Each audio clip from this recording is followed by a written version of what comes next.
Hi, this is the iPhone 15 and I'll show you how to link Unlink Siri option from power key button. So open first the settings and then scroll down to this Siri and search. Just to activate to link Siri to the side key, you should click to press side button for Siri switcher and tap to enable Siri. So after that, when you'll press power key button for a few seconds, you could see that the Siri option successfully enabled. Just to turn it off, click to the switcher once again, tap to turn off Siri, and that's it. Also, you could make by another way this. So just press for a few seconds power key button, and now if you want to turn on Siri from power key, just tap on it, and that's it. Just to turn it off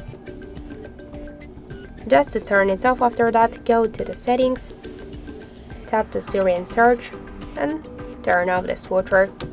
So that's it. Thank you for watching, and if you like this video, leave thumbs up and subscribe.